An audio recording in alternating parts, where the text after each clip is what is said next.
young woman was reportedly rescued by a local vigilante group after a terrifying encounter with a man she met online. According to reports, the suspect invited her out on a date, but allegedly took her to a secluded bush area alongside his friend. She was then tied to a tree. Let's see the footage. Line, he said I should come and meet him at his place. So I came. After coming, that was when I even came, I was like, this place is too far. It was like he's staying at this place, and I don't know there. You understand? That was when this other guy had to drive, like he had to close my mouth and he drive it for me, like and put me there. That he's going to kill me. That if I should say anything, he will shoot me. I was like, how many of them then? two. Only two of them. Yes. Okay. This one and who? Where did they carry you from? From this junction, I had a calling it Applauding junction. Okay. Yes. How long have you been here? Over an hour now.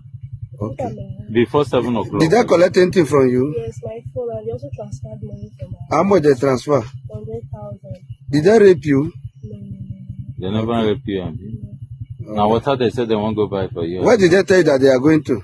They said they are going to carry another of their targets. Okay. All right. So, where you say you carry am from? You? No, Uvwie Junction. Uvwie Junction. Yes.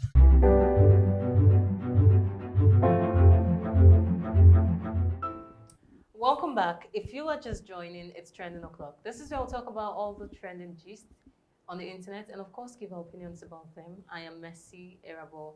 Of course, you know, once it's trending, I can never be alone. Who is joining us this beautiful morning?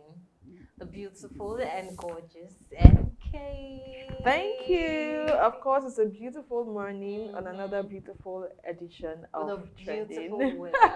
With a beautiful weather. All things beautiful. Good to be course. here. Thank you so much for coming. Always a Well, pleasure. without wasting much time, let's just dive straight into our stories for today. A disturbing incident has surfaced in Delta State. A young woman was reportedly rescued by a local vigilante group after a terrifying encounter with a man she met online. According to reports, the suspect invited her out on a date, but allegedly took her to a secluded bush area alongside his friend. She was then tied to a tree. Let's see the footage. Line, he said I should come and meet him at his place. So I came. After coming, that was when I even came, I was like, this place is too far. It was like he's staying at this place, and I don't know there. You understand? That was when this other guy had to drive, like he had to close my mouth and he drive it for me, like and put me there. That he's going to kill me. That if I should say anything, he will shoot me. I was like, how many of them then? two. Only two of them. Yes. Okay. This one and who? Where did they carry you from? From this junction, I had a calling it Applauding junction. Okay. Yes. How long have you been here? Over an hour now. Okay. Before 7 o'clock. Did they collect anything from you? Yes, my phone, and they also transferred money from How much they transfer? 100,000. Did they rape you? No. They never rape you. No. Now what they said they won't go buy for you. Where did they tell you that they are going to? They said they are going to carry another of their targets. Okay. All right. So, where you say you carry am from? You? No, Uvwie Junction. Uvwie Junction. Yes. I'm from Uvwie. From Ugele. No good. How you take know these people? Online, he said I should come and meet him at his place. So I came. After coming, that was when I even came, I was like, this place is too far. It was like he's staying at this. Thankfully, she was rescued by members of a local vigilante group in the area. The incident serves as a strong reminder to exercise caution when meeting people from online platforms and to also prioritize your safety. This is talking about meeting men you meet on social media, meeting them outside. You do not even know these people. You just meet people on social media platforms and then you feel safe and secured already around those people, because now you're meeting this person for the first time and he's taking you to a place you do not know about, and then you feel comfortable going to places like this with him just because of what? because of, with most times it's because of money. You just feel like if I go out to this person, maybe he has promised you heaven and earth, that he would give you any amount of money you want, and next thing you want to go anywhere with this person, not thinking about your safety. Are you really safe with this person? This is not the first time we've been talking about going to see persons you meet online. Online, you might meet somebody using somebody else's face. Meanwhile, that's not even the real person. So let's be careful, ladies. Let's do well in meeting of all of these men. I feel it's desperation most times. Desperation push a whole lot of ladies into doing all of those things. Peer pressure is still another reason. Oh, my friend is using the latest iPhone. I want to use the latest iPhone too. Oh, I think this is what my friend do. I also want to do the same thing. Ladies, let's be careful. This is not the first time we're talking about this whole meeting of people on social media and all of that. And yeah, it's not the first time, you know. But you see what they say: vanity upon vanity, all is vanity. So why would you even go and meet up a man for the first time at night, and then you're going alone? We've talked about these things several times. We know what she's into for you to go and meet somebody at night. Yeah. We've talked about these things several times. Ladies are not being careful enough. I don't know how much we need to emphasize this, but I mean, it's just imagine she's been tied to a tree. Who knows what they want to do to her next? You know, and she said they said they're going to get their next target. Yeah. So meaning this is what they've been doing for some time now. But then again, we've talked about meeting people online. It's okay to get or to establish new friendships online, but when it comes to a point where you get to meet with these people, physical meetings, you just have to be careful. Know this person enough to know where the meeting point is, and if need be, you need to go with someone. Go with a friend. If you are not trusting any of your female friends, you can get a male friend to go with you, just to be on the safe side, so avoid things like this happening. Just imagine if she was raped or if she was even killed before they got there. She was used for ritual purposes. You know, what would have been the story? I mean, ladies would need to be careful. Enough of the desperation. You don't have to be desperate to be with a man. You don't have to be desperate to get the latest trendy stuffs. And if you cannot buy it for yourself, I mean, work hard to get for yourself. You don't have to depend on men's money to do, because these men, they know what you want already. Of course. It's either they entice you with money or with material things or with something that they know that they can use to lure you to them.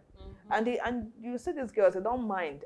Okay, I come to your house. Okay, no problem, I will come. And then they go foolishly to these people's houses, and then they meet their loo.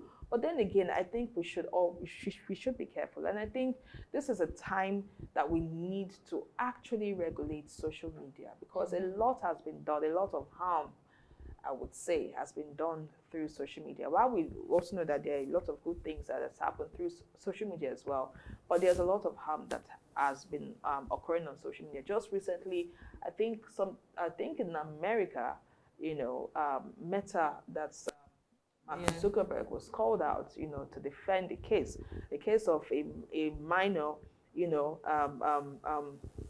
who was believing, you know, like a trend on social media, you know, and they were blaming it on Meta. Yeah. That the social media has spoiled these children's minds. But then again, it's because there are no proper regulations. If there are regulations, if there are controls, I think some of these things will be regulated. Yeah, it should be regulated. And then, ladies, we need to do better. Knowing the fact that this period we keep hearing of cases of rituals, killings, and all of that going on with the ladies, I feel this time we should learn to prioritize our own safety. Anyways, away from that very story, operatives of the National Drug Law Enforcement Agency have intercepted a Kano-based businesswoman in a shocking drug trafficking attempt. The suspect, identified as Rabi Muhammad, allegedly concealed drugs inside a fake pregnancy bump in a bid to smuggle the drugs through the Semen border. Let's see the footage.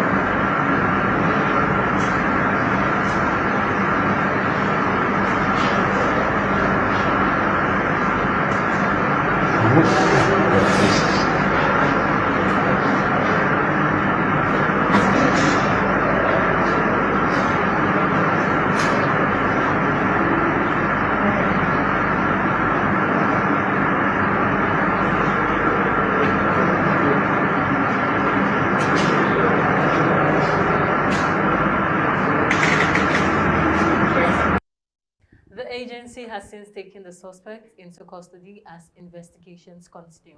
The incident highlights the evolving tactics used in drug trafficking and the ongoing efforts of law enforcement to combat the menace. Again, NDLEA doing their job well.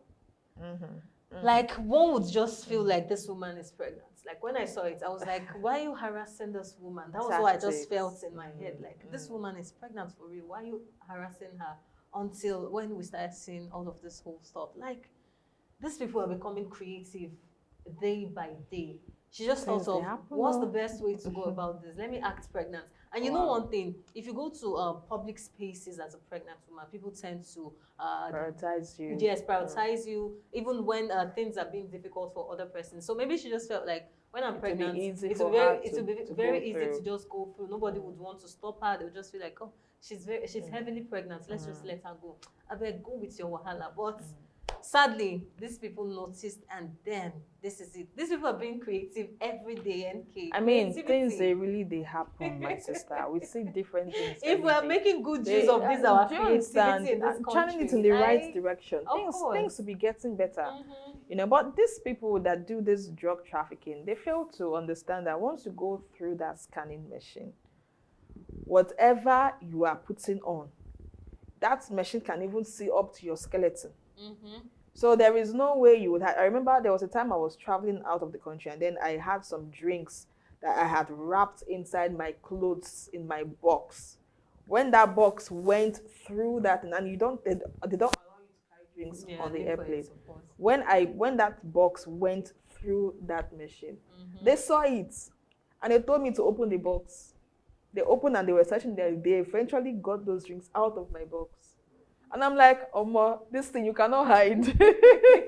You know, but they should understand that there is no way you can escape that scanning machine. So if you like, put it inside your socks. I have seen where they have uncovered drugs under people's shoes. We did that. They opened the sole. They opened the sole and then they tried to put, but they discovered it. So you cannot hide it except you're trying to smuggle it, you know, some way that will bypass that scanning process. But then again, it's some people even try to swallow it, and at the end of the day, they will still find out. They will delay you there for some time, and somehow they just still find out. I'm really impressed that the NDLEA, you know, could discover this tactic, and you know, expose her. You know, that's to tell you that sentiments are not even allowed. If you like, pretend that you are sick and you want to pretend like you are in labor. Pretend that you are give birth now. They will still search you. They will still do their job. So I'm really happy, and I would really want to commend the NDLEA, you know, for carrying out their duties so well, and of course, helping to curb the level of drug trafficking that's going on in the country. So that's a good one. Yeah, like we said, if you're doing your job, we'll come here, we'll give you kudos. Just yesterday, we're dragging the NTLEA like a tiger generator. So they are working. We're back to give them their kudos today. So once you're doing your job as a law enforcement agency, we'll come here and give you the thumbs up that you deserve. Well, this is it. Good one from the NDLEA. Well, away from that very story, a controversial question is making waves. Should DNA testing be made compulsory at childbirth? This follows a report from Uvwie local government area in Delta State, where a 50-year-old man reportedly discovered shocking information after checking his wife's phone. A message from an unidentified man referring to "my two kids" raised suspicion. Further findings allegedly revealed multiple extramarital affairs. The man proceeded to conduct DNA tests on his 3 children. According to the reports, the results showed that none of the 3 children were biologically his. The matter was reportedly taken up for possible police action, but it was stated that it is not a criminal case. The situation has sparked public debate about paternity fraud, trust in marriage, and whether DNA tests should be mandatory at birth. What do you think? Should DNA testing be made compulsory at childbirth? But before we go there, when we talk about searching your partner's phone, I really wish Mr. Michael was here right now, because I remember when we had that discussion about going through your partner's phone, he said something. He said It is wrong. Do not go. If you trust your partner, there's no need going through your partner's phone. If you're going through your partner's phone, it means you never trusted this person in the first place. And other times you could see some things that you might want to overreact. So it is best advised not to go through your partner's phone.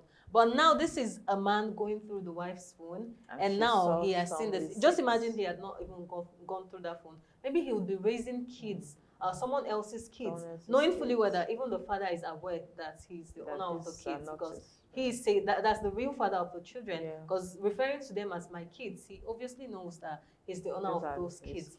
So now searching your partner's phone, it just revealed something. So now I don't think searching your partner's phone is actually a bad idea. Well, it is not a bad idea at this point. It's not a bad idea, and I'm happy that, you know, what Mr. Michael said, there was a clause to it.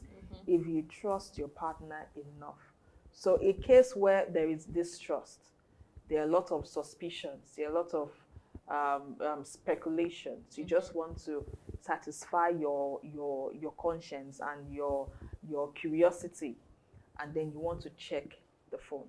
So in this case now, if the man hadn't checked the wife's phone, he wouldn't see those messages that referred to my kids, right? And that would not have raised any form of speculation, you know, and he would just keep training another man's children.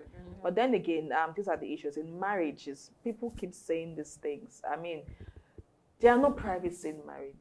The only privacy you should have is, I mean, yourself. But when it comes to your phones or anything, you can, if you're so transparent and if you're so clean, you shouldn't be bothered if your wife or your husband picks up your phone and say, let me do something with your phone, and then you'll be shaking, not go there or not go, please, you know, can I use your flashlight? And then there is problem, you know. Then that relationship is not secure, because there are a lot of you know, loopholes and suspicions here and there. You know, but then again, it's the question is, should DNA be made compulsory? Mandatory, but then who's going to pay the cost? Because DNA tests are not cheap; they're quite expensive. Men are the inquisitive ones, so I feel. So I mean, if the men, I think that's why what's it called now? They check the blood group of the child. But most times that will not even help, because what if the man that she went to maybe cheat with, what if the man has the same DNA, the same blood group as the husband? So well, that might not that still question, I wouldn't say it should be compulsory. But then again, if you, like you said, if you don't trust your partner, and sometimes trust is not even shown on the head, because you might trust your partner very well, but they might just make one mistake that you will not even believe. If you were being told that I saw your wife in this position, or I saw your husband, they would not want to believe that their spouse would do such thing, because there's so much trust there. So that thing would not even come to mind. But I feel like it's something that should be talked about. And if you ask me, my answer to that question, I would say it's rather mandatory, because the level at which we see these things now, now my mama, now my papa, paternity fraud is getting alarming. So I think I would say it should be mandatory. Yeah, it should be made mandatory at this point. And women, let's do better now. Yes, I call myself the female activist, but at this point, women, please stop following my hand. Thank God Mr. Michael is not here today. I'm sure he would have dragged me today. Thank God he's not here. Please, let's do better. Once you're married, let's stay committed to our partners instead of having, just imagine the heartbreak that this very it goes both ways, my dear. But at least the man would not bring a child from somewhere else. If the man is bringing a child, you obviously know the child is not yours. So not you as a woman giving a child to a man. This man will take care of this child and all of that, and he's not the father of this child. So it's really terrible. Just yesterday, I was seeing a story of a man that almost threw himself into the ocean because he caught the wife cheating. And I felt like it means this whole thing gets to these people. So women, let's do better. Yes, men, we know men, they are guilty too, but at least they will not bring another person's child for you to train. So let's do better, women. Thank God Mr. Michael is not here today. But he might still disturb me later on, away from this very story. A Nigerian comedian, Seyi Law, has sparked reactions online following his recent statement on the state of the nation. According to him, Nigeria is safer now than it was 10 years ago. He also stated that the country's economy is better than when President Bola Ahmed Tinubu assumed office. Let's see the footage. Leader, Seyi Law. Yes. Would you say Nigeria is safer now than 10 years ago? That's a very good question. Nigeria is safer now than 10 years ago, that is true. Never, never, never. This government has killed more bandits than any of the since Jonathan. Nigeria today is more unsafe than it had ever been. This very comment has generated mixed reactions, with some Nigerians agreeing with his position, while others strongly disagree. The statement has since fueled fresh debates across social media about security, the economy, and the current administration's performance. Mr. Seyi Law, yes, he's a comedian. Jokes on him. Because Seriously, he's joking. Because seriously, why would you jokes on say him. the country is safer now? On what precedent is he saying that? I mean, I don't know. See, probably he just came to visit his family or something, because this man is not even based in this country. You cannot be just like what You're watching from that side and you're Mockery thinking does. that We exactly. watch from London and be judging it. Come and live with us here now. Let's know. Let us judge it all together. The only serious case of insecurity, apart from the suicide bombing and all of that was going on, was the case of the Chibok girls and all of that during that time. But this time we've had cases of just recently about 100 and something persons were kidnapped, and the government said these people were not kidnapped. And the bandits had to bring the people out, make video to show it to the world that your governments are up to something. Seyi Law Because we kidnapped people and they're coming out to say no kidnap was recorded. And these people had to make videos. That's to show us that this period is terrible. I don't want to say a lot about this administration, but it is terrible. Because why would you come out now? It's either Seyi Law, I want to believe that he doesn't really know much going on in the country. He's not in tune with or the realities he was in paid Nigeria to come out and talk about this. These are the everybody sees what's going on in the country right now. How would you come out to say the country is safe? During the 2023 let's even elections. ignore the economic parts right now, but let's talk about the security part. You're coming out to say insecurity is on a safe. high level right now. This was the same thing he did in 2023 during the election campaigns, where he was proudly supporting Bola Tinubu at that time, and he said quite a lot of things. This statement, he made it again that Nigeria is safe. So he should come and stay. Why did he have to move his family and move over? He should come and stay with us here. Let's know how safe it is, because you cannot be there and be judging for us. Nigeria is better. Why are you running from Nigeria? Please, if Nigeria is good enough, why are issues. you leaving the country? We should all be here enjoying the economy Somebody that and said the good security and everything. Somebody that said in his campaign that if I don't give you 247 electricity in the next 4 years, don't vote for me again. The person now is coming, that we are campaigning for him, and he's coming. Have you seen lights for the past 1 week?